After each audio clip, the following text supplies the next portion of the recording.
அன்பார்ந்த மக்களுக்கு வணக்கம். நான் உங்கள் Karthik Pillai and welcome to the KTV. Madan Ravichandran பண்ணக்கூடிய இந்த second part of sting operation, ஆக்சுவலாக ஸ்டிங் ஆப்ரேஷன் சொல்லக்கூடாது மக்களே, சொல்ல முடியாது. பட் அவர் ஸ்டிங்குன்னு சொல்கிறதால நம்ம ஸ்டிங்குன்னே சொல்லுவோம். ஸோ மதன் ரவிச்சந்திரன் பண்ணக்கூடிய இந்த ஸ்டிங் ஆப்ரேஷன் அப்படிங்கிறதுல ஒரு மிக முக்கியமான பேரம் போயிட்டுருக்கு அப்படிங்கிறத நம்ம கண்டுபிடிச்சிருக்கோம். அண்ட் இன்னொரு விஷயம், இந்த சவுக்கு மீடியாவில் இருக்கக்கூடிய இந்த ஃபுட்டேஜை எடுத்துக்கிட்டு எந்தெந்த அரசியல் கட்சிகள்கிட்ட பேரம் பேசிகிட்டு இருக்கான் மதன் ரவிச்சந்திரன் அப்படிங்கிறத பற்றியும், இது உள்ளே இருக்கக்கூடிய நிறைய சூட்சுமங்களை பற்றியும், அது ஏன் பேரம் பேசப்படுது அப்படிங்கிறத பற்றியும், எல்லாத்துக்கும் மேலே இந்த பேரம் பேசுகிறதுக்கான அவசியம் என்ன இருக்குது அப்படிங்கிறத பற்றியும் டீட்டெயில்டாக பார்க்க போகிறோம் இந்த பதிவில்.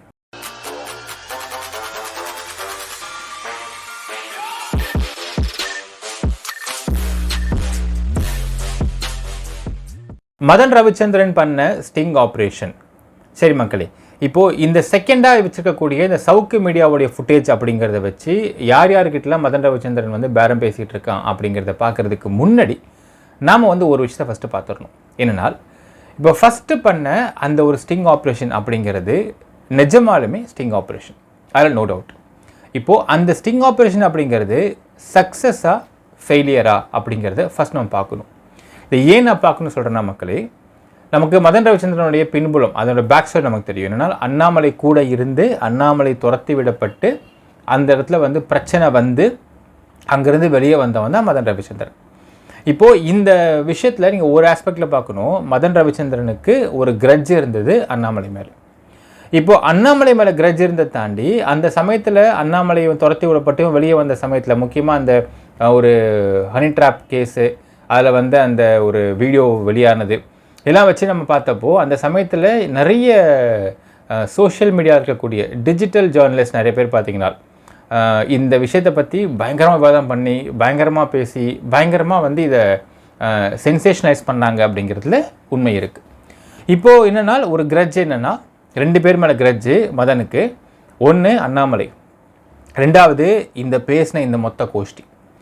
இப்போ இந்த கிரட்ஜை நீங்களாம் ஒழுங்காடா, நான் உங்களை என்னென்னு பண்ணுறேன் பாடுறா அப்படிங்கிற ஒரு ஆஸ்பெக்டில் பண்ணப்பட்டது அந்த ஸ்டிங் ஆப்ரேஷன். அப்போது அதுக்கு முக்கியமாக அவங்க தேவை என்னென்னால், பல நாட்கள் இல்லை சில மாதங்கள் உங்களுக்கு மறைஞ்சு வாழணும் ஒன்றுமே கிடையாது, வெளியே தெரியாமல் இருந்துக்கணும். அதுக்கு யாருக்கும் தெரியாமல் ஒரு பீப்புள் அனுப்பி அங்கே உள்ள இவங்க எல்லாரையுமே வந்து ஏமாற்றணும். அப்படிங்கிறப்போ அதுக்கு தேவைப்பட்டதுக்கு சில கேஜெட்ஸ் தேவைப்பட்டது, ஒரு சில அமௌண்ட்டு தேவைப்பட்டது. இப்போது அதனை கொடுப்பது யார் அப்படிங்கிறத பார்க்குறோம். அப்படி பார்க்குறப்ப தான் ஒரு சோர்ஸின் மூலியமாக அந்த சமயத்தில் செந்தில் பாலாஜி, அவர் அமைச்சராக இருக்கார் டிஎம்கேல, அவரும் அண்ணாமலையால் பாதிக்கப்பட்ட இன்னொரு நபர்னு சொல்லலாம். இன்ஃபேக்ட் அவருடைய இன்றைக்கி இருக்கக்கூடிய இடி வழக்கு அப்படிங்கிறத சும்மா சௌஷமாக மாற்றிட்டு தெரிஞ்சிட்டு இருக்கலாம் மக்களே. அந்த இடி வழக்கை எஸ்கலேட் பண்ணி கொண்டு வந்ததே அண்ணாமலை தான் அப்படிங்கிறதுல நோ டவுட். ஸோ இன்றைக்கி வரைக்கும் அந்த வழக்கில் வந்து செந்தில் பாலாஜிக்கு பெயில் கூட கிடைக்காமல் இருக்குது. சார்ஜ் ஷீட் போட்டாங்க, ட்ரையல் போகிற அளவுக்கு இருக்குது, பட் பெயில் கிடைக்காமல் இருக்குது. இந்த வழக்கை வந்து சும்மா சௌக்ஷங்க மாற்றிட்டு உட்காந்துட்டு இருக்கோம், நான் தான் பண்ணேன் அது உண்மை கிடையாது. இது அண்ணாமலை வந்து எஸ்கலேட் பண்ண ஒரு வழக்கு தான் அந்த இடி வழக்கு, நோ டவுட். இப்போது செந்தில் பாலாஜிக்கு அந்த இடத்துல ஒரு கிரட்ஜ், அண்ணாமலை மேலே இப்படி பண்ணிட்டானே அப்படின்னு. இப்போது இந்த 2 பேரும் ஒன்று சேர்ந்து தான் மேட் பண்ணப்பட்ட அந்த ஒரு கூட்டணி தான் அந்த ஃபஸ்ட் ஸ்டிங் ஆப்ரேஷனுக்கான ஃபண்டிங் அப்படிங்கிறது மிக முக்கியமான தகவல். சரி, நடந்தவுடனே அது ஃபண்ட் பண்ணப்படுது. என்ன ஃபஸ்ட்டு பிளான் பண்ணப்பட்டுச்சு, என்ன வந்து சொல்லப்பட்டுச்சு, the core idea was Madan Ravichandran அப்படின்னு ஒரு தகவல் சொல்கிறாங்க. ஸோ இந்த இப்படிலாம் பண்ணால் வந்து மாட்டிப்பானுங்கன்றது ஐடியாஸ் இருந்துச்சு. ஏன்னா இவங்க என்னென்ன பண்ணுவாங்கன்றது கூட இருந்து எல்லாத்தையும் பண்ணவன் தான் அந்த மதன் ரவிச்சந்திரன்.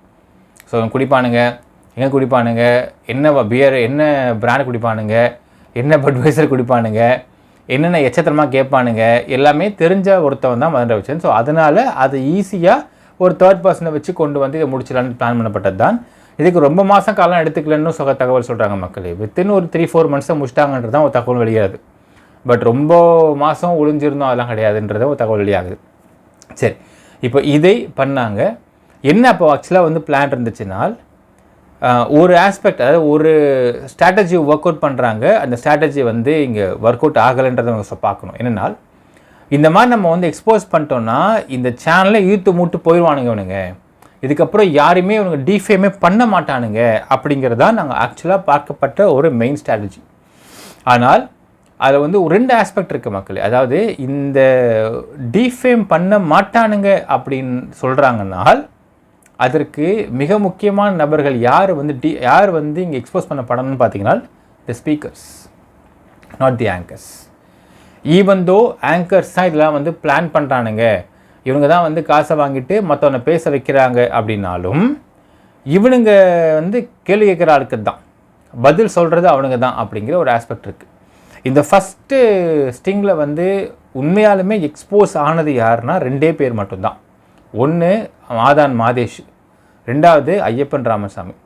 ஐயப்பன் ராமசாமியெல்லாம் வந்து இப்போ அவனுக்கு ஷோவே இல்லை அப்படின்றது நமக்கு தெரியும். உள்ளே வேறு வேலை பார்த்துட்டு இருக்கிறான், உள்ள பேக் எண்டில் வேலை பார்த்துட்டு இருக்கான், ஃப்ரண்ட் எண்டில் அவன் ஷோவே பண்ணுறதில்ல அப்படிங்கிற அளவுக்கு அவன் வந்து இங்கே ஹி வாஸ் மேட் டவுன். ஆதன் மாதேஷ் திரும்ப வந்து ஷோ பண்ணிகிட்ருக்கான், பட் இருந்தாலும் அந்த அளவுக்கு அது ஃபேமாக அது வந்து பெருசாக பேசப்படலைன்றதும் இன்னொரு விஷயம். ஸோ 2 பேர் தான். ஆனால் இதில் எந்த இடங்கள்லையுமே சேனல் பாதிக்கப்படவில்லை. Channel is same. ஒன்று. 2வது, இதில் வந்து ஸ்பீக்கர்ஸில் பேர்லாம் கூப்பிட்டப்போ ஸ்பீக்கர்ஸ்லாம் அவ்வளோ காசு வாங்குறாங்கன்னப்போ அவங்க ஓப்பனாக ஒத்துட்டாங்க, ஆமாம் நான் காசு தான் வாங்குவேன், ஆனால் தர்மத்துக்கு வேலை பார்க்க முடியும், என் குடும்பம் ஓட்ட வேண்டாம், நீ மோதிரம் கொடுத்தா நான் மோதிரம் வாங்கிக்கிறேன், செயின் வாங்கிக்கிறேன் அப்படின்னு ஓப்பனாகவே சொன்னது தான் ரவீந்திரன் துரைசாமி எல்லாம். ஸோ அவனுங்க அப்படி தான், நான் இப்படி தான் அப்படின்ட்டு போயிட்டே இருந்துட்டானுங்க. ஒரு சில சேனல்ஸை கட்சிக்கு வேலை பார்க்குறாங்க அப்படின்னு சொன்னப்போ ஆமாம் நான் கட்சிக்கு தான் வேலை பார்க்குறேன், யார் இல்லைன்னு சொன்னால் அதான் என் பொழப்பு அப்படின்ட்டு ஒத்துக்கிட்டு போயிட்டாங்க. ஸோ இதில் வந்து 2 பேர் தான் உண்மையாலுமே எக்ஸ்போஸ் ஆனது. பட் அது வந்து it doesn't make a big impact in the total digital channels in the Tamil Nadu அப்படிங்கிறத ஒத்துக்கணும் மக்களே. So it was not a great hit, it was not a flop also, it was partially ஹிட்னு தான் சொல்லணும். இப்போ இந்த அளவுக்கு தான் இருந்துச்சு இந்த ஃபஸ்ட்டு ஸ்டிங்கோடைய அவுட்புட். அடுத்தது செந்தில் பாலாஜி தொடர்ந்து ஃபன் பண்ணிருக்காரு. இன்னொரு பக்கம் இந்த ஸ்டிங் அப்படிங்கிறதுல மதன் பண்ண மிக முக்கியமான தப்பு பார்த்தீங்கன்னா இன்னும் பயங்கரமாக இருக்குது, இன்னும் நிறையா இருக்குது, இன்னும் எக்கச்சக்கமாக இருக்குது, மெயின் ஸ்ட்ரீம் மீடியா மொத்தமாக இருக்கிறாங்க, மெயின் ஸ்ட்ரீம் மீடியா இருக்குது அப்படின்னு நிறைய எடுத்து விட்டுட்டு உட்காந்துருந்தான். பட் கடைசி வரையில் இந்த மாட்டின இந்த ஒரு 10 பேர், அது 10 பேருக்குள்ளே தான் இருக்கும், அதை விட்டு இந்த விஷயம் வெளியே வந்து நகரவே இல்லை, இதுக்குள்ளே தான் வாழ்ந்துக்கிட்டு இருந்துச்சு. இதுக்கு மேலே வேறு ஒரு வீடியோவும் வெளியாகவும் இல்லை அப்படிங்கிறது எல்லா மக்கள், அதாவது பார்க்கக்கூடிய மக்களுக்கான ஒரு ஏமாற்றமாக தான் இருந்தது. Second point. தேர்ட் பாயிண்ட், இப்போது இவனுக்கு மதனுக்கு வந்து the extreme grudge was on Annamalai அப்படிங்கிறதுனால இப்போ இவனுங்கெல்லாம் இந்த டிஜிட்டல் ஜேர்னலிஸ்ட் சொல்லக்கூடிய நபர்கள்லாம் வந்து கொஞ்சம் வந்து ஆடி போயிட்டாங்கன்றது உண்மை தான். ஆனால் அண்ணாமலை இதை கண்டுக்கவே இல்லை, அவன் அடுத்தடுத்து போயிட்டே இருக்கார்.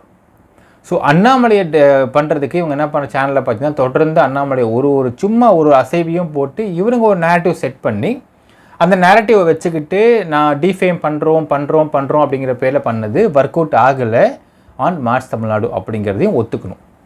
4வது விஷயம், இப்போ என்னாவது செந்தில் பாலாஜி இடி கேஸில் அரெஸ்ட் ஆகி உள்ளே போனதுக்கப்புறம் மார்ஸ் தமிழ்நாடுக்கு ஃபண்டிங் ஸ்டாப் பண்ணப்படுகிறது, ஃபண்டிங் கிடைக்கல. ஸோ ஒரு 4 மாத காலமாக சேனலை வந்து ரன் பண்ணி தொடர்ந்து கொண்டு போகிறதுக்கு ஃபண்டு இல்லை. So channel is inactive for around 4 months, 3 months plus கொஞ்சம் நாட்கள், around 4 months channel is inactive. இது வந்து நிதர்சனமான உண்மை. ரைட். அப்போது அடுத்தது இப்போ பார்த்தீங்கன்னா அடுத்தது இந்த சவுக்கு சங்கருடைய விஷயம் இப்போ வெளியாகுது.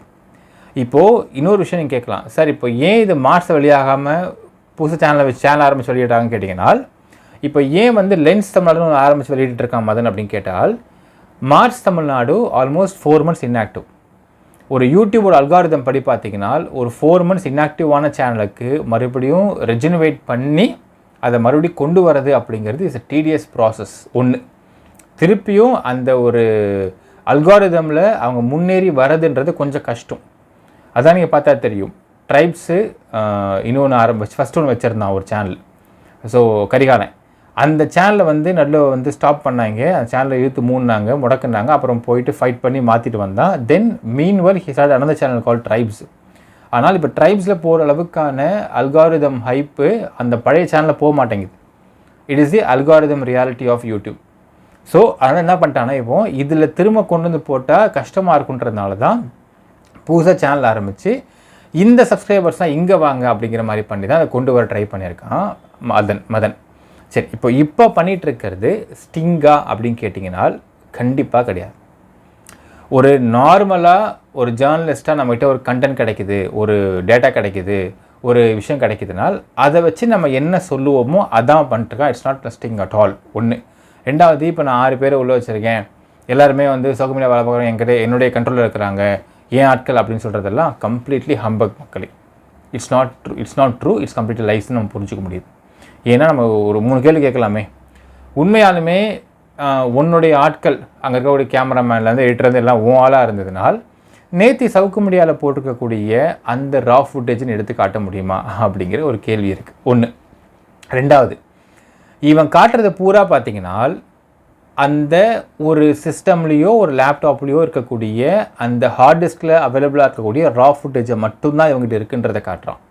ஸோ ஏதோ ஒரு ரூபத்தில் அந்த அவங்களுடைய சிஸ்டமோ லேப்டாப்போ ஹார்ட் டிஸ்கோ ஏதோ ஒன்று வெளியே போயிருக்கணும். அந்த வெளியே போன இடத்துல இந்த விஷயம் காப்பி பண்ணப்பட்டிருக்கணும் அப்படிங்கிறது தான் இங்கே ஒரு ரியாலிட்டி பேஸ். ஏன்னு நான் சொல்கிறேன் பாருங்கள். உண்மையாலுமே சவுக்கு மீடியாவில் ஒரு 6 பேர் இவாள்னு வச்சுக்கோங்க மக்களே. நம்ம ஒரு பொது மனுஷனாக பார்க்கலாம். இது வரைக்கும் நம்ம சவுக்கு மீடியாவுடைய வாசல் எப்படி இருக்குன்னு பார்த்தே கிடையாது. அந்த வாசல் எப்படி இருக்கும், என்ட்ரன்ஸ் எப்படி இருக்கும், எப்படி உள்ள அரேஞ்ச்மெண்ட்ஸ் வச்சுருப்பாங்க, ரிசப்ஷன் இருக்குமா இருக்காதா, ரிசப்ஷன் இல்லாமல் ஸ்ட்ரைட்டாக ஆஃபீஸ் ஆரம்பிக்குமா, எதுவுமே நமக்கு தெரியாது. We are totally zero in knowing the Savukku media ambience. உண்மையாலுமே 6 மாத காலம் உள்ள வேலை ஆள் இன்னும் பார்த்துட்ருக்காங்க அப்படின்னு வேறு சொல்லிட்டு இருக்காங்க இல்லையா. அப்படி பார்த்துட்ருக்காங்கன்னா அவன் என்ன பண்ணிருக்கோம் தெரியுங்களா? அந்த சவுக்கு மீடியா எங்கேருந்து ஆரம்பிக்குது, எந்த ரோட்டில் இருக்குது, எந்த தெருவில் இருக்குது, எங்கே எப்படி என்ட்ரன்ஸ் உள்ளே வரணும், உள்ளே எப்படி எந்த செட்டிங்ஸ் இருக்கும், எப்படி வந்து சேர் பிளேஸ்மெண்ட் இருக்கும், எப்படி வந்து இன்டீரியர் டெக்கரேட் பண்ணுறது, இதெல்லாம் ஃபஸ்ட்டு அவன் காமிச்சிருக்கும். இதுதான் உள்ள ஆள் இருக்கிறாங்க அப்படிங்கிறதுக்கான ஒரு அடையாளம். இப்போ இவன் சொல்கிறான் இல்லைங்களா, அங்கே வந்து ட்ரக் பெட்லராக இருக்கிறாங்க அப்படின்னு சொல்லிட்டு. இப்போது லியோ வந்து திரும்ப சொல்கிறேன், லியோ அப்படிங்கிற அந்த லியோ ஸ்டாலின்ற பையன் he is a drug user, not a peddler. நாம் விசாரித்த வரையில் அவன் ஒரு பேஷண்ட். அவனை வந்து ஒதுக்கி வச்சு மதன் வந்து ஒரு மாதிரி வீடியோ போடுறது வந்து ஏற்றுக்க முடியாத ஒரு விஷயம். ஏன்னால் அவனை வந்து ஜென்ரலாக சொல்கிற மக்களே, ட்ரக் யூசர்ஸ்லாம் ட்ரக் அடிச்சுட்டு அவன் பாட்டு அமைதியாக இருக்கான்டா, எதுவும் பண்ண மாட்டேங்கிறான், அவன் பாட்டு மத்து மாதிரி இருக்கான் அப்படின்னால் அவன் innocent, he is no harm. அவனை ட்ரீட்மெண்ட் கொடுக்கணும், அவனை ஒதுக்கி வைக்கக்கூடாது. இதே ட்ரக் அடிச்சுட்டு ஒருத்தன் அலம்பல் பண்ணுறான், இஷ்டத்துக்கும் பேசுகிறான், அசிங்கமாக பேசுகிறான், எல்லாரையும் தப்பு பேசிகிட்டு இருக்கான்னா தென் ஹீ இஸ் ஹார்ம்ஃபுல். அவனை ஜெயிலுக்கு கொண்டு போய் விடணும், நெக்ஸ்ட் ஹாஸ்பிட்டல் கொண்டு போய் விடணும், இல்லை அவங்க போய் ஹாஸ்பிட்டல் விட்டுருவாங்க ஜெயிலேருந்தே. இது நீங்கள் புரிஞ்சுக்கணும். இப்போது லியோ பொறுத்தளவுக்கு அந்த பையன் ஒரு ட்ரக் அடிக்டாக இருக்கிறான், அவன் வந்து ட்ரக்கில் வந்து அடிக்ட் ஆகிட்டான் அப்படின்னால் he is an victim. So அப்போது ஒரு நாள் நீங்கள் சொல்கிறீங்க, இப்போது ஒரு சவுக்கு மீடியாக்குள்ளேயே ட்ரக் அடிச்சுட்டு இருப்பாங்க அப்படின்னா, அப்போ அவன் ட்ரக் எடுத்து அந்த கிசான்பாங்க, அதை கிசாவை எடுத்து அதில் போட்டு நல்லா போட்டு தேய்ச்சி உருட்டி அந்த பேப்பரில் போட்டு நல்லா போய் சப்பி அதை ஒட்டி அதை அடிக்கிறத மூலம் காட்டுப்பா தம்பி. அந்த வீடியோ காட்டினா தான் நீ ஸ்டிங்கு பண்ணுன்றது அர்த்தம். அதை காட்டாமல் ஃபுட்டேஜை மட்டும் காமிச்சா என்ன அர்த்தம் அப்படிங்கிற கேள்வி இருக்க மக்களே. இன்னும் நிறைய இதை பற்றி பேசலாம். ஸோ இது வந்து it's not a sting at all, but ஸ்டிங்குன்ற வார்த்தையை யூஸ் பண்ணி மக்கள்கிட்ட அவன் கொண்டு வந்து சேர்க்க ட்ரை பண்ணுறான் மதன். சரி, இப்போ அடுத்தது coming to the main thing. இப்போ சவுக்கு மீடியாவுடைய ஃபுட்டேஜ் எடுத்துக்கிட்டு போய் எந்தெந்த அரசியல் கட்சிகளை அவன் அப்ரோச் பண்ணிக்கிட்டு இருக்கிறான் ஃபண்டிங்க்குன்னு பார்த்தீங்கன்னா, ஃபர்ஸ்ட் டிஎம்கே, ரெண்டாவது ஓபிஎஸ், மூணாவது காங்கிரஸில் இருக்கக்கூடிய சவுக்கு சங்கருடைய தங்கச்சி புருஷனான சசிகாந்த் செந்தில். ஏன் அப்படின்ற சொல்கிறேன் உங்களுக்கு. ஃபஸ்ட்டு இப்போது இந்த ரா ஃபுட்டேஜில் வந்து அவன் மெயினாக ஃபோக்கஸ் பண்ணுறது பார்த்திங்கன்னா அந்த தேவர் ஜெயந்தி தான். ஸோ இபிஎஸ்ஸை திட்டுறாங்க, இன துரோகின்றாங்க இபிஎஸ்ன்றது தான் மெயின் கரெக்டாக இருக்குது.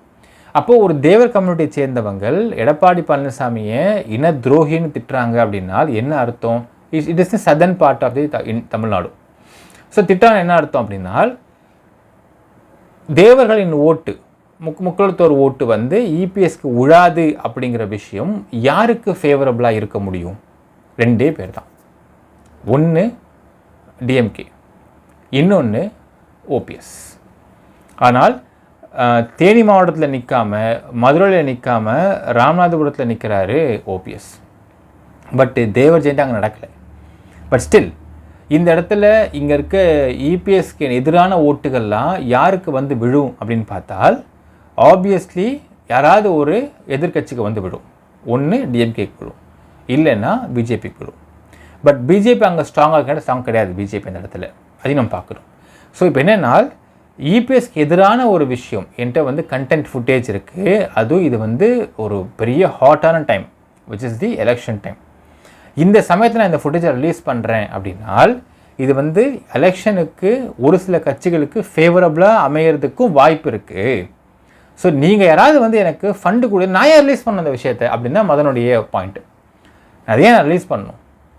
நான் ரிலீஸ் பண்ணேன்னா எனக்கு வந்து எனக்கு ஏதாவது துட்டு கொடுங்க, காசு கொடுங்க, ஃபண்டிங் கொடுங்க, நான் ரிலீஸ் பண்ணுறேன். எலெக்ஷன் டைமில் இது வந்து உங்களுக்கு ஒன் ஆஃப் த ப்ரோபகேஷனாக இருக்கும் இல்லையா அப்படின்னா அப்போ மதனுடைய ஓப்பனாக அவன் வைக்கிற டிமாண்ட்ஸாக இருக்குது. இதை ஒரு சில புரோக்கரின்கள் மூலியமாக இப்போ இன்னொரு விஷயம், ஓபிஎஸ் காசு தர மாட்டேன்றாரு, ஏன்னா அண்ணாமலை விட மாட்டேன்றாரு. ஒரு விஷயம் பார்க்கணும், ஓபிஎஸ் வந்து சொந்த காசை பக்கத்துலேருந்து இறக்கலாம் மாட்டார். So it has to come through the கூட்டணி கட்சி, எந்த கூட்டணிக்கு இருக்காங்களோ பிஜேபி தலைமையிலேருந்து தான் வரணும். ஸோ அண்ணாமலைக்கு ரொம்ப நல்லாவே தெரியும் மதன் யாருன்னு சொல்லிட்டு. ஸோ அண்ணாமலை ஓபிஎஸ்ஸை கொடுக்க விட மாட்டார் அப்படிங்கிறது ரொம்ப தெளிவு. ஸோ அப்போ இப்போ என்னன்னால் டிஎம்கே இதை கொடுக்கணும் அப்படின்னு எதிர்பார்க்குறான். டிஎம்கே கிட்ட ஒரு சில தலைமை கிட்ட போக முடியாது. ஸோ ஒரு சில மினிஸ்டர்ஸ் கிட்ட ஒரு புரோக்கர் மூலியமாக அனுப்பிச்சு பேசினதாகவும் அது வந்து பெருசாக டிஎம்கே அதை கண்டுக்காமல் விட்டுறாங்க அப்படிங்கிற மாதிரியும் ஒரு தகவல் கிடச்சிருக்கு. அடுத்தது சசிகாந்த் செந்தில். ஸோ ஏன் வந்து சசிகாந்த் செந்தில் வந்து அவன் அடித்து பேசுகிறான்னு பார்த்தீங்கன்னா just because he is Savukku Shankar's brother in law. இப்போ என்னன்னால் இப்போ நான் உன்னை பற்றி நான் பேசாமல் இருக்கணுமா, எனக்கு காசு கொடுத்துட்டு நான் பேசாமல் இருக்கேன். So you became collateral damage for me. நான் சவுக் சங்கரை டார்கெட் பண்ணுறேன். So you became collateral damage. So collateral damage தொடாமல் நான் இருக்கணும்னு ஆசைப்பட்றியா, எனக்கு காசு தான் கேட்குறான். இதுதான் மதனுடைய ஓப்பன் டிமாண்ட். சசிகாந்த் என்ன சொல்கிறாப்புல, நீ என்ன ஒன்று பேசிட்டு போ, நான் சிம்பிளாக ட்வீட் மட்டும் போட்டு போயிடுறேன். ஆமாம், அவருடைய தங்கச்சி புருஷன் தான், சாரி என்னுடைய ஒய்ஃபுடைய அண்ணன் தான் சவுக் சங்கர், யாரும் இல்லை மறுக்கவே இல்லை. ஆனால் எவன் சித்தாந்தவன் என் சித்தாந்தம் வேறு அப்படின்னு தெளிவாக பேசிட்டு போயிட்டாப்புல சசிகாந்த் செந்தில். ஸோ அந்த பக்கம் இருந்து பணம் இப்போ வராதுன்னு கன்ஃபார்ம் ஆகி போச்சு. இப்போ என்னன்னால் டிஎம்கே மட்டும்தான் இவனுடைய மிக முக்கியமான டார்கெட்டாக இருக்கிறது to get the funding. But இதுவரையில் எந்த ஃபண்டிங் கிடைக்கல அப்படிங்கிறதும் யாரும் அவனை கண்டுக்கல அப்படிங்கிறதும் நிதர்சனமான உண்மை. அதனால தான் பார்த்தா மக்களே தெரியும், ஃபஸ்ட்டு வந்து ஏதோ இருக்குன்னு சொல்லி ஜால்ஜாப் காமிச்சிட்டு இருந்தான். செகண்ட் வீடியோ போட்டப்போ உண்மையாட்ட இருக்குது நீங்கள் பாருங்கள் அப்படின்னு சொல்லிட்டு மக்கள்கிட்ட காட்டுற மாதிரியே அந்த ஃபுட்டேஜ் இருக்கிறத இதை பாருங்கள் மேக்கில் பண்ணிருக்காங்க, இதை பாருங்கள் ஃபுட்டேஜ் பாருங்கள், வீடியோ காமிச்சு உட்காந்துருக்கான். ஏன் இந்த மாதிரி வீடியோ அவன் காட்ட மாட்டான்? அவனுக்கு இருக்குன்னா ரிலீஸ் பண்ணிட்டு போயிடலாம்ல, ஏன் பண்ண மாட்டேன்றன்னு கேட்டால் ரிலீஸ் பண்ணால் அது யாருக்கு லாபம், அவனுக்கு காசு கொடு அப்படிங்கிறான் மதன். ஓப்பனான ஸ்டேட்மெண்ட் இதுதான். ஒருத்தன் லாபம் பார்க்க போகிறல, எனக்கு காசு தான். இபிஎஸ் பிரதான எதிர்கட்சி தமிழ்நாட்டில். அப்போ இதை ரிலீஸ் பண்ணால் இதில் என்ன இருக்குன்னு நம்ம தெரியாத மக்களே. ஒரு 20 பேர் பேச வச்சு நம்ம முடிவும் பண்ணுற முடியாது. ஏன்னா இவன் சொல்கிற வார்த்தையில் ஒட்டுமொத்த சதன் தமிழ்நாடுமே அகெயின்ஸ்ட் இபிஎஸ்ஸாக இருக்குது அப்படிங்கிறது ஏற்றக்கூடிய வாதமாகவும் இல்லை. ஏன்னால் சதன் தமிழ்நாட்டில் பார்த்தீங்கன்னா உங்களுக்கு கிட்டத்தட்ட டவுன் சவுத் போயிருங்க, விஜய் வசந்த் காங்கிரஸோடைய எம்பி. ஸோ அவர் தான் அங்கே வந்து வின்னிங் எம்பி, செட்டிங் எம்பி அவர். ஸோ அப்படி இருக்கிறப்போ டவுன் சவுத்தில் ஃபுல்லாக இவனுக்கு இபிஎஸ் அகைன்ஸ்டாக மட்டும்தான் இருக்குது அப்படின்றத நம்ம ஏற்றுக்க முடியாது. ஸோ இந்த ஓட்டு தான் நமக்கு டிஎம்கே கட்சிக்கு வந்து டிஎம்கே ஜெயிப்பாங்க அப்படிங்கிறதே டிஎம்கே ஒத்துக்கவும் இல்லை. இந்த இடத்துல பேசிட்டோம் அவ்வளோதான் அப்படின்ற மாதிரி தான் டிஎம்கேயோட தலைமை எதிர்பார்க்குறான் அப்படின்னு நினச்சிட்டு இருக்காங்க அப்படின்னு அவங்களும் விடுறாங்க. இன்ஃபேக்ட் தலைமைக்கிட்ட அவன் போக முடியலன்றதும் ஒரு முக்கியமான தகவல் மக்களே. அவன் கீழே இருக்கக்கூடிய ஒரு செகண்ட் லெவல் தேர்ட் லெவல் மினிஸ்டர்ஸை அவன் அப்ரோச் பண்ணிருக்கான் த்ரூ சம் ஏஜென்ட்னு ஒரு தகவல் கிடைக்குது. ஸோ இது அவங்க பண்ண முடியல, செய்ய முடியல. இதுதான் அவனுடைய ஓப்பனான விஷயம். இன்னொரு விஷயம் பாருங்கள், இப்போ இன்னொன்று பார்க்குறான். இதுவரையில் பேசாத சில வார்த்தைகள்லாம் மதனுடைய வீடியோஸை தெரியும். மக்கள் மகேசன் தீர்ப்பு மக்கள் சொல்கிறான், மக்கள் நம்புகிறாங்க, மக்கள் இப்படி பேசுகிறாங்கன்னு பேசிகிட்டு இருப்பான். இந்த வார்த்தை எதுவுமே ஃபஸ்ட்டிங்கில் இருக்காது. ஏனால் அப்போ அவனுக்கு ஃபண்டிங் வந்துருச்சு. ஸோ அவன் அதை பற்றி பேச வேண்டிய, டினோட் பண்ண வேண்டிய, சொல்ல வேண்டிய அவசியம் கிடையாது. இப்போ அங்கே ஃபண்டிங் வரல, த fund has to come to him. So அதை பேசுகிறான். சரி எதுவுமே கிடைக்கலப்பா அப்படின்னாலுமே பார் கூட போட்டான், மக்கள் காசு தாங்க அப்படிங்கிறான். ஸோ இதுதான் நீங்கள் ரியாலிட்டி மக்களே. ஸோ அவன் இந்த விஷயத்தில் என்ன பெருசாக மாட்டிக்கிட்டு இருக்கு அப்படிங்கிறதெல்லாம் வந்து அவன் எதுவுமே வந்து மென்ஷன் பண்ணல. இன்னொரு விஷயம், இதில் வந்து சவுக்கு மீடியாவுடைய ரியாக்ஷனை வச்சு பார்க்குறப்போவும் ஒன்றும் பெருசாக மாட்டிகிட்டு இருக்க போகிறதில்ல, போடா அப்படிங்கிற மாதிரி தான் சவுக்கு மீடியா ரியாக்ஷன் இருக்குது அப்படிங்கிறது இங்கே ஒத்துக்கணும் இந்த இடத்துல. ஸோ இதுதான் மதனுடைய ரியல் ஃபேஸ். ஸோ இப்போ இன்னொரு விஷயம் பார்க்கணும், இது இன்னொரு முக்கியமான விஷயம் பார்க்கணும். ஃபஸ்ட்டு ஸ்டிங்கில் வந்து இவங்கெல்லாம் காசு வாங்கிட்டு டிஃபேமிங் ஸ்ட்ராட்டஜியை வந்து உபயோகப்படுத்துகிறாங்க அப்படின்னு மதன் வந்து பல பேர் எக்ஸ்போஸ் பண்ணியிருப்பாங்க இல்லைங்களா. இப்போது அதற்கும் மதன் ரவிச்சந்திரனுக்கும் ஒன்றும் பெரிய டிஃப்ரென்ஸ் கிடையாது. 2 பேரும் ஒரே கோட்டில் ஊர்ன மாட்டேங்க தான். ஒரு விஷயம் சொல்கிற மக்களே, ஒரு சேனல் நடத்துகிறோம் அப்படின்னால் அதுவும் ப்ராப்பராக நடுநிலையாக எந்த கட்சிக்கிட்டையும் ஃபண்டிங் வாங்காமல் சேனல் நடத்தணும் அப்படின்னால் அது ஒன்றும் இல்லை, ஒரு 10 பேர் 15 பேர் எம்ப்ளாயிஸ் வச்சு நடத்தினா கூட யூடியூப்லேருந்து வரக்கூடிய யூடியூப் மார்க்கெட்டிங் இன்கம் மட்டும் வச்சு நடத்த முடியாது.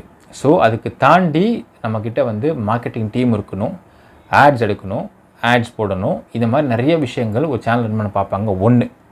நம்பர் 2, நீங்கள் ஒரு சேனலுக்கு ப்ராப்பராக ஆஃபீஸ் போட்டு நடத்துகிறீங்க அப்படின்னால் சிங்கிள் சேனல் மட்டும் வச்சுட்டு நீங்கள் வந்து ஒப்பேற்றி இந்த விஷயத்தை கொண்டு போக முடியும்னு நினச்சிங்கனால் யூ வில் பிகம் ஜீரோ பாப்பர். அதான் நீங்கள் பார்த்தால் தெரியும். ப்ரொஃபஷ்னலாக டிஜிட்டலில் சேனல் நடத்திட்டு இருக்க எல்லாரும் பாருங்களேன்.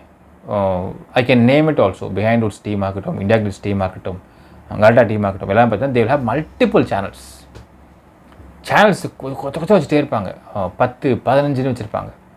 ஏனென்றால் ஒன்று கை விட்டால் ஒன்று கை கொடுத்தா தான் இங்கே இருக்க எம்ப்ளாயிஸ் நமக்கு வந்து சேலரி கொடுத்து மெயின்டைன் பண்ண முடியும் அப்படிங்கிறது அவங்களோட ஃபஸ்ட்டு பாயிண்ட். ஸோ சிங்கிள் சேனலில் மட்டும் வச்சுக்கிட்டு நான் ஆஃபீஸ் போடுறேன் அப்படின்னு ஒருத்தவங்க ஓட்டுறானால் நீங்கள் ஃபஸ்ட்டு யோசிக்க வேண்டிய விஷயம், அந்த ஆஃபீஸ் அப்படிங்கிறது, அந்த சேனல் அப்படிங்கிறதும் ஆஃபீஸ் அப்படிங்கிறதும் எவனோ ஒருத்தவன் பண்ணி ஃபன் பண்ணிட்டுருக்கான் அவங்களுக்குன்றதை நீங்கள் புரிஞ்சுக்கணும். 1. செகண்ட் பாயிண்ட், மல்டிபிள் சேனல்ஸ் வேணும் அண்ட் எல்லாத்துக்கும் மேலே மார்க்கெட்டிங் வேணும். செல்ஃப் ஆட்ஸ் எடுத்து அவன் சேனலில் போட்டால் தான், ஏன்னா யூடியூபோடைய ரெவன்யூ மட்டும் வச்சு நீங்கள் ஒன்றுமே செஞ்சிட முடியாது. இதுதான் கிரவுண்ட் ரியாலிட்டி. ஸோ இப்போ மதன் ரவிச்சந்திரனாக இருக்கட்டும், சவுக் சங்கராக இருக்கட்டும், எல்லாத்துக்கும் மேலே இந்த பக்கம் ரெட்பிக்ஸ் ஃபிளிக்ஸாக இருக்கட்டும், இல்லை ஆதனாக இருக்கட்டும், இவங்க எல்லாருக்கும் பார்த்தீங்கன்னா இவங்க நடத்துறது it doesn't come under news channel. அந்த கேட்டகரிக்குள்ளே வராது, என்டர்டைன்மெண்ட் கேட்டகரிக்குள்ளே வராது, இது எதுவுமே வராது. என்னென்னால் இவங்க ஒரு கட்சிக்கு வேலை பார்க்க போகிறாங்க. எந்த கட்சி காசு கொடுக்குதோ அந்த கட்சிக்கு ஃபேவரபுளாகவோ அந்த கட்சியோட அகெயின்ஸ்ட் ஆப்போசிட் பார்ட்டியை மட்டம் தட்டியும் டிஃபேம் பண்ணியும் இவங்க வேலை பார்க்க போகிறாங்க. அவ்வளோதான் இவங்களுக்கு தெரிஞ்ச விஷயம். இவங்களால் கரண்ட் அஃபேர்ஸ் நடக்கக்கூடிய ஒரு கேஸ் எடுத்து பேச முடியாது, அந்த கேஸ் அனலைஸ் பண்ணி சொல்ல முடியாது, ஒரு டிடெக்டிவாக ஒரு இன்வெஸ்டிகேஷனாக ஒரு கேஸை போட முடியாது. இவங்க எதுவுமே செய்யவே மாட்டார்கள். இவங்களுடைய மெயின் மோட்டிவ் என்னென்னால் ஒரு சம்பவத்துலேயும் அதில் இவங்களுக்கு ஃபன் பண்ணுற கட்சிக்கு என்ன ப்ரோஸ் இருக்குது, என்ன கான்ஸ் இருக்குது, அந்த கான்ஸை வந்து பேச மாட்டாங்க, ப்ரோஸை மட்டும் பேசுவாங்க. எதிர்கட்சி ஏதாவது எதிர்கட்சிக்கு எதிராக இருக்கக்கூடிய பார்ட்டிக்கு கான்ஸ் இருந்தால் அந்த கான்ஸை மொத்தமாக எடுத்து பேசி இங்கே வந்து டிஃபேம் பண்ணிட்டே இருப்பாங்க. இதுதான் அவங்களுடைய மெயின் ஒர்க்கு. ஸோ இந்த ஆஸ்பெக்ட், இதனால் சவுக்கு சங்கர் அல்லவா நான் சொல்ல வரல மக்களே. சவுக்கு சங்கர் பண்ணுறது எந்த அளவுக்கு ஈக்குவலி டேஞ்சரஸாக இருக்கோ அதே டேஞ்சரஸாக இருக்கிற விஷயந்தான் மதன் ரவிச்சந்திரன் பண்ணுறதும். சிம்பிளாக சொல்கிற மக்களே, மதன் ரவிச்சந்திரன் ஸ்டிங் பண்ணணும்னு வச்சுக்கோங்களேன், தமிழ்நாட்டில் மாட்டக்கூடிய முதல் நபர் யார் தெரியுங்களா? நக்கீரன் கோபால், நக்கீரன் பிரகாஷ். 2 பேர் தான் நம்பர் 1 ஃப்ராடுங்க. தமிழ்நாட்டில் இருக்கக்கூடிய ஊடகத்தையே கெடுத்து குட்டிச்சோறு பண்ணி காசுக்காக என்ன வேணால் எழுதுவேன், என்ன வேணால் பேசுவேன்னு ஃபஸ்ட்டு ஆரம்பித்ததுலாம் இவனுங்க தான். எல்லாத்துக்கும் முன்னோடி இவனுங்க தான். இதுக்கப்புறம் நிறையவே ஃபாலோ பண்ணுறாங்க. தமிழ பாண்டியன் தான் ஃபாலோ பண்ணிட்டான். ஸோ நக்கீரன் பிரகாஷ், நக்கீரன் கோபால் இவங்க தான் முதல் ஃப்ராடுங்க. ஸோ அப்படி இருக்கும் பட்சத்தில் இவங்களை எக்ஸ்போஸ் பண்ணாமல் மற்றவங்களை மட்டும் எக்ஸ்போஸ் பண்ணிருக்கிறது அப்படிங்கிறதே நமக்கு வந்து சந்தேகத்தை ஏற்படுத்தியது. இப்போ சந்தேகம் கிளியர் ஆகிடுச்சு. ஒரு விஷயம். 2வது பார்த்தீங்கன்னா, இந்த ஸ்டிங்குன்னு சொல்லக்கூடிய இந்த ஆஸ்பெக்டாக இருக்கட்டும், இல்லை இந்த வீடியோஸாக இருக்கட்டும், இல்லை இந்த சேனலாக இருக்கட்டும், மதன் ரவிச்சந்திரன் அப்படிங்கிறவனுக்கு பொழப்பே பார்த்தீங்கன்னா ப்ரொஃபஷ்னலி சேனல் நடத்துறது கிடையாது அப்படிங்கிறது இங்கே பார்க்குறோம். ப்ரொஃபஷ்னலாக சேனல் நடத்துகிறவங்க அப்படிங்கிறவங்க எல்லா விஷயத்தையும் பேசுவாங்க, எல்லா ஆஸ்பெக்டையும் பேசுவாங்க, எல்லா கரண்ட் அஃபேர்ஸையும் பேசுவாங்க, எல்லாமே தெரிஞ்சுட்டு பேசுவாங்க, இல்லை தெரியாததை கேட்டு பேசுவாங்க.